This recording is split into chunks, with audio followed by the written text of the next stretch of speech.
Hello, all you freedom-loving people. The suspect in the assassination of Charlie Kirk was arrested today and charged with aggravated murder, which apparently sets him up for a death penalty trial, and the National Guard is heading to Memphis, Tennessee.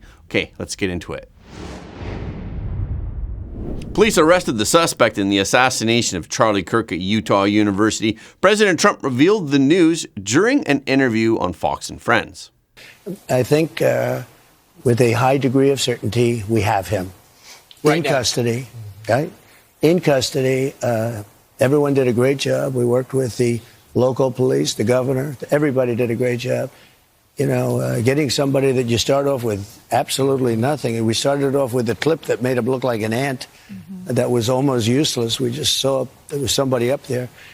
And so much work has been done over the last 2.5 days. You know, it's amazing, actually, when you start off with that and then all of a sudden you get lucky or talent or whatever it is. But, yeah, I think we're in great shape. Mr. President. And he's in custody. The suspect has been identified as Tyler Robinson, who is a 22-year-old Utah resident. He has a pre-engineering major, and he took classes consistent with that major for 1 semester at Utah Valley University. Robinson first confessed to his father. Robinson's father asked him to turn himself in, but he replied that he'd rather kill himself.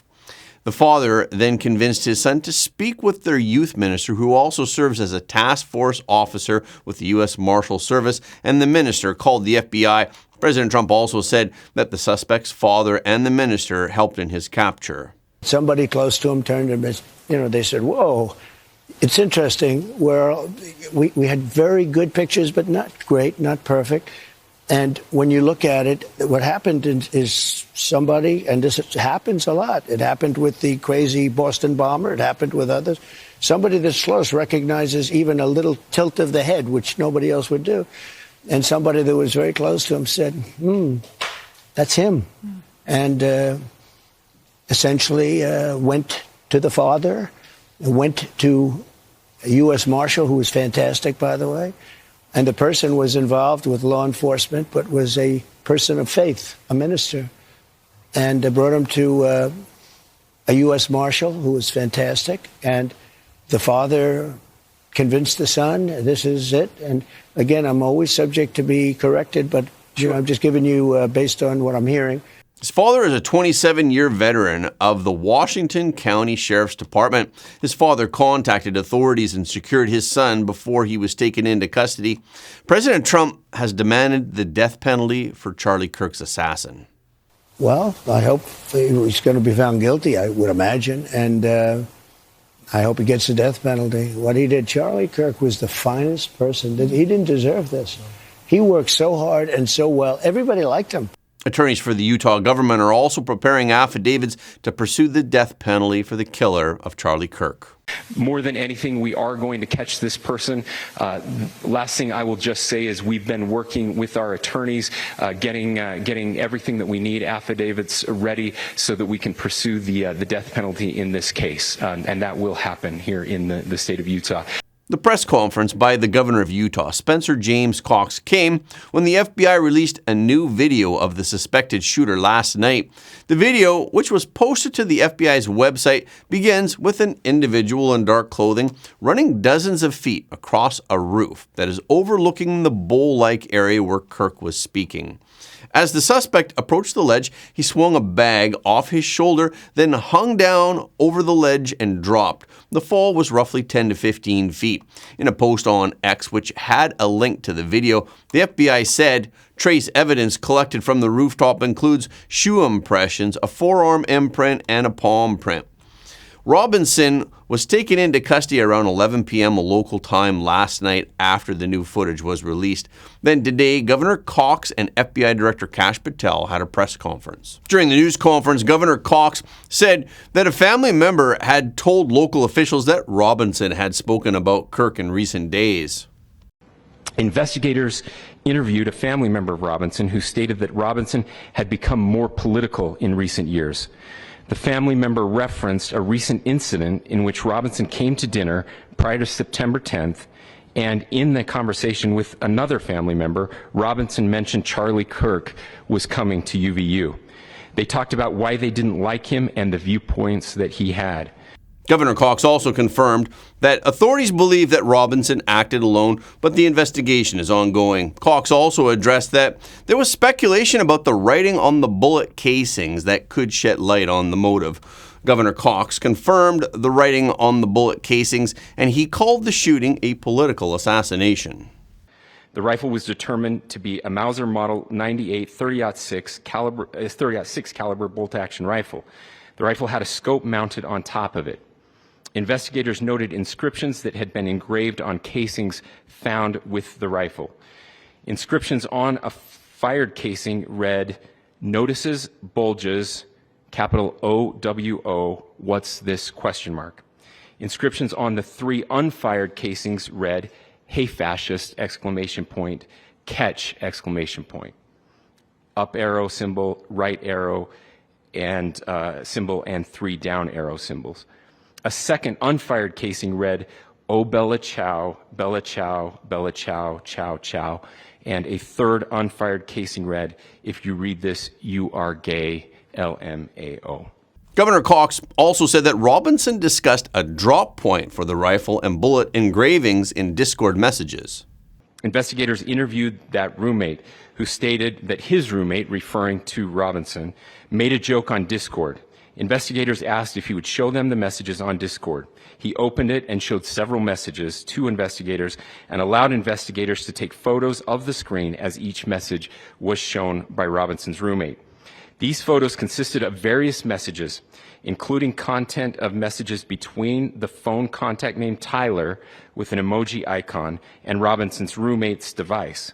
The content of these messages included messages affiliated with the contact Tyler, stating a need to retrieve a rifle from a drop point, leaving the rifle in a bush, messages related to visually watching the area where a rifle was left, and a message referring to having left the rifle wrapped in a towel. Officials have published the mugshot of Robinson. Robinson was arrested on suspicion of aggravated murder, felony discharge of a weapon causing serious bodily injury, and obstruction of justice.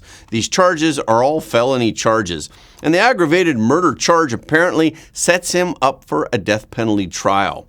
Formal charges are expected next week. In the meantime, yesterday, Joe Rogan reacted to people who mocked the assassination of Charlie Kirk. He was a nice guy when I met him. Wow. It's a up time. People are so divided in this country. They're so divided. And there's so many people that love it. They love that we're divided, and they profit off that division. And they stoke the fires. And they do it for their own profit. And it's so gross. It's so gross. And to encourage this kind of thing is really one of the most horrific things that you could do after someone dies horribly like this is celebrate. It's It should be a wake up call for everybody. Like, this is nuts. This is nuts. No, it's unforgivable that to spend things like that, and because the people they're never thinking about is that person's family. I think they just that's just like default with those. They gaslight you by default. Right. So immediately they try to find some reason why whatever the thing is that's in the news is someone else's fault. Right, of course. It's just all gaslighting. And that's what they're paid to do. They're paid propagandists masquerading as the news. It's so weird. No, it's a dark day. Yeah. It is. Well, one of two things is going to happen. Either people are going to realize how insane this is, and we have to have a conversation about being able to have conversations. Right. Or it's going to get a lot worse. That's what's scary. The Pentagon also announced that it has zero tolerance for any civilian or military personnel who do the same. But it doesn't end there. The White House is also gearing up for investigations into the groups who President Trump said are the main reason behind the ongoing violence in America. These groups are the ones that President Trump believes are responsible for pushing false narratives that are designed to divide the nation. These groups label people as alt-right and far-left, and they falsify stories that fuel violence. A few days ago, President Trump warned about the dangers of this political rhetoric. It's a long past time for all Americans and the media to confront the fact that violence and murder are the tragic consequence of demonizing those with whom you disagree day after day, year after year, in the most hateful and despicable way possible. For years, those on the radical left have compared wonderful Americans like Charlie to Nazis and the world's worst mass murderers and criminals. This kind of rhetoric is directly responsible for the terrorism that we're seeing in our country today, and it must stop right now. Last night at a press conference, Governor Cox warned that Chinese and Russian bots are generating and spreading misleading content online to encourage violence. Also, just add a word of note for those people who are spending so much time on social media. I think Charlie said it best, that when things get bad, we should put our phones down and spend a little time with our families. There is a tremendous amount of disinformation. We are tracking our team, the state team, and I'm sure the federal team as well. What we're seeing is our adversaries want violence. China, we have bots from Russia, China, all over the world that are trying to instill disinformation and encourage violence. I would encourage you to ignore those, to turn off those streams, and to spend a little more time with our families. We desperately need some healing. We'll have more to say about that in the days and weeks to come. More than anything, we are going to catch this person. And today, Governor Cox also shared powerful words from Charlie Kirk in this regard. These are the words that have helped me. Charlie said, when people stop talking, that's when you get violence. He said, the weak can never forgive. Forgiveness is the attribute of the strong. The only way out of the labyrinth of suffering is to forgive. Welcome without judgment, love without condition, forgive without limit. He said, always forgive your enemies. Nothing annoys them so much. So it seems that the assassination of Charlie Kirk is a turning point for the entire decade of framing and pushing false narratives and hate. Today, President Trump announced that the National Guard will be headed to Memphis, Tennessee to deal with crime. President Trump made his comments during the same interview with Fox News. He said that the administration will take on crime in the Tennessee city and possibly other cities such as New Orleans. We're going to Memphis.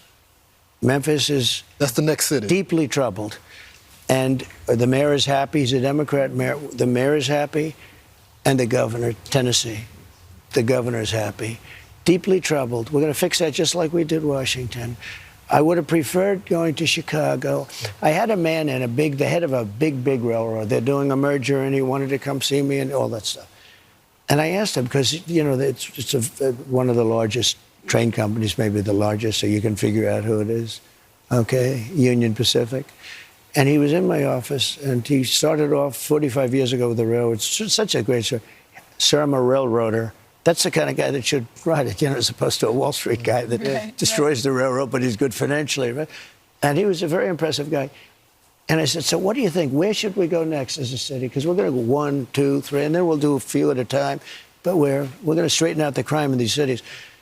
He said, sir, Memphis would be good because he's on the board of FedEx. He said, when I walk 1 block to my hotel, they won't allow me to do it. They put me in an armored vehicle with bulletproof glass to take me 1 block. He said, it's so terrible. I said, let me ask you a question. So we're going to Memphis. I'm just announcing that now, and we'll straighten that out. National Guard? National Guard and anybody else we need. And by the way, we'll bring in the military, too, if we need it. The announcement came just over a month after the federalization of the Metropolitan Police Department in Washington, D.C. Attorney General Pam Bondi said that as of September 10th, federal and local partners in Washington, D.C. have made more than 2,300 arrests and seized over 220 illegal guns. Yesterday, a federal appeals court issued a ruling that allowed the Trump administration to enforce a law that halts Medicaid funding for Planned Parenthood. The case originated from a lawsuit that Planned Parenthood filed in July against the Department of Health and Human Services, the HHS. Planned Parenthood alleged that the One Big Beautiful Act was crafted specifically to target its members. In response, District Judge Indira Talwani issued a preliminary injunction and stopped the Trump administration from moving forward with part of the One Big Beautiful Act. That part of the act targets nonprofits that provide abortions, and it cuts Medicaid funding if they received over $800,000 in reimbursements last year. Planned Parenthood is included in this, even though the act doesn't mention it by name specifically. And now the First Circuit Court of Appeals has granted the request of HHS to pause Judge Talwani's order and to cut Medicaid funding for Planned Parenthood. Planned Parenthood said yesterday that the new ruling would block more than 1.1 million patients who rely on Medicaid insurance from accessing care at its health centers, so Planned Parenthood might close 200 clinics. Yesterday, Secretary of State Marco Rubio vowed that the United States would respond after Brazil's former president, Jair Bolsonaro, was convicted of attempting a coup to remain in power.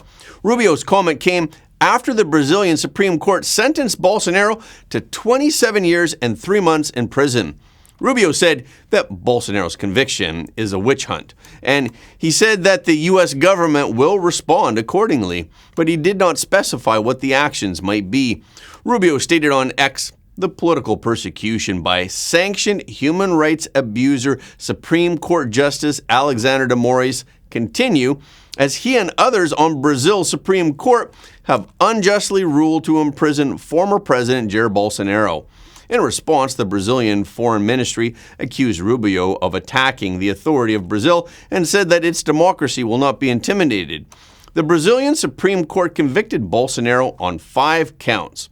The counts include an attempted coup, being part of an armed criminal organization, attempted violent abolition of democratic rule of law, damage characterized by violence, and a serious threat against the state's assets and heritage. The sentencing makes Bolsonaro the first Brazilian president to be convicted of a coup attempt. In recent years, the microdrama app that originated in China has been rapidly expanding globally. Microdrama videos are characterized by fast-pacing, strong plots, and low barriers to entry.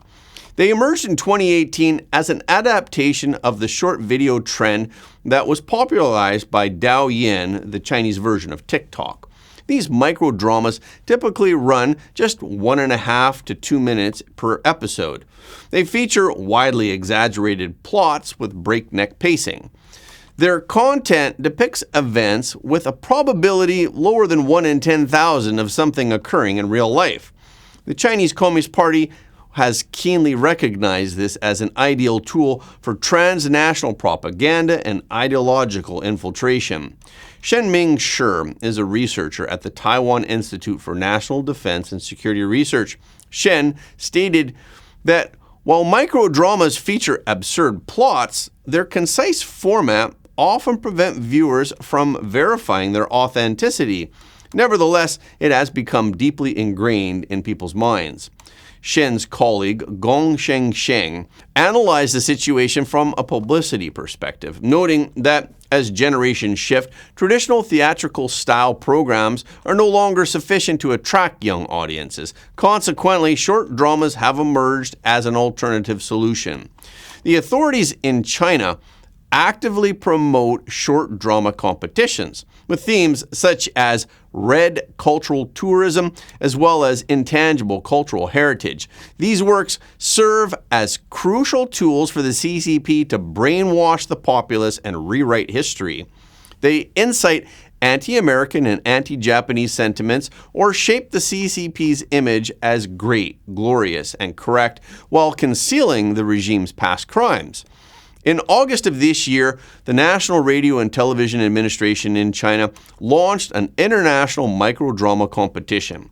They solicited works that promote the main theme and spread positive energy. Here, the main theme refers to content aligned with the propaganda spirit of the Chinese Communist Party. The so-called positive energy means that only positive messages which praise and extol the party's rule are permitted.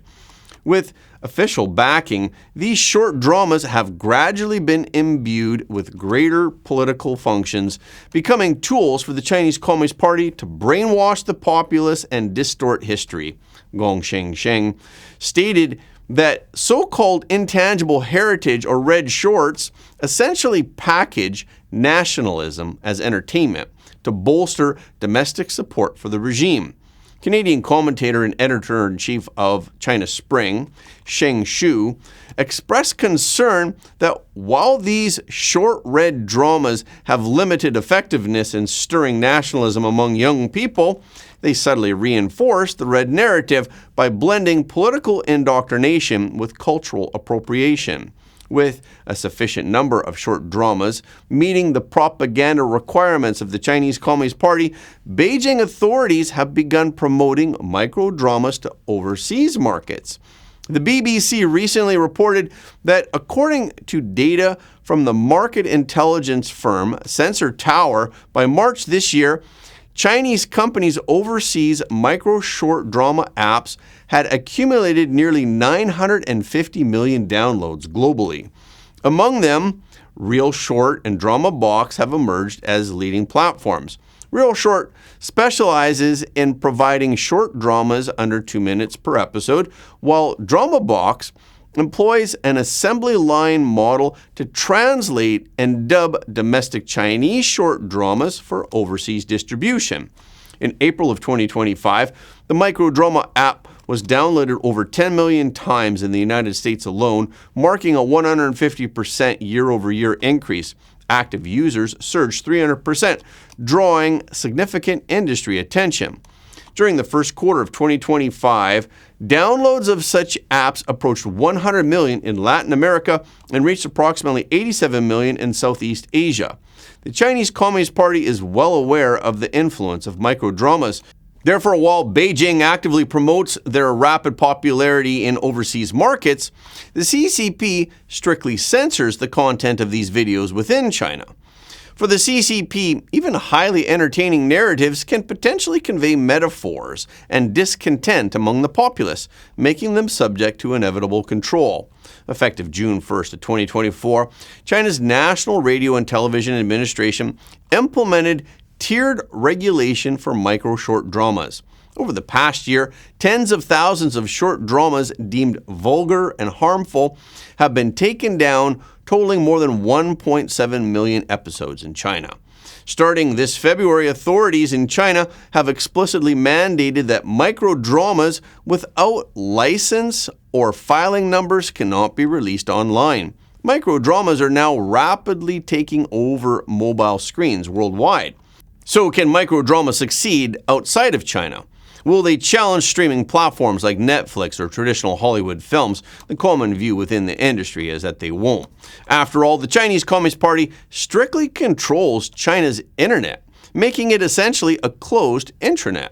Most Chinese citizens cannot access genuine information from the free world, and they have been brainwashed by CCP propaganda for years. Their mindset has diverged significantly from that of Western populations. Therefore, content that is widely popular in China often fails to resonate overseas with audiences accustomed to information freedom, largely due to significant differences in values. Sheng Shu points out that due to the heavy pressure of daily life, a stifling social environment, and rigid class structures limiting upward mobility for young people in China, short dramas that offer light entertainment and fulfill youthful fantasies have gained immense popularity. While audiences in other countries may also enjoy these themes, watching too many similar videos will for sure lead to aesthetic fatigue.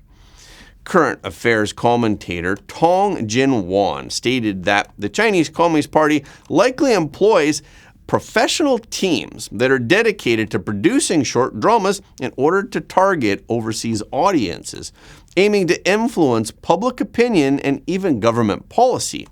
Whether the CCP succeeds is another matter, but it will certainly try.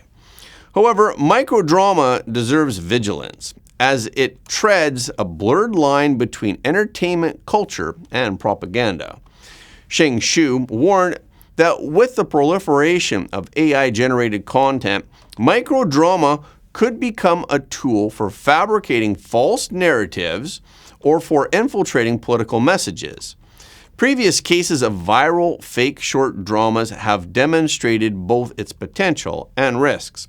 Sheng Ming Shi warned that while microdrama may seem absurd, when vast amounts of false information are continuously produced, it will displace original, pure, creative works and become a new vehicle for political propaganda. Moreover, these ultra-short video dramas like TikTok, Instagram Reels, and YouTube Shorts belong to the category of seamless, immersive content formats. Platforms also feed users content based on big data and their preferences. And this easily creates a frog in boiling water effect. In China, short videos drive families apart.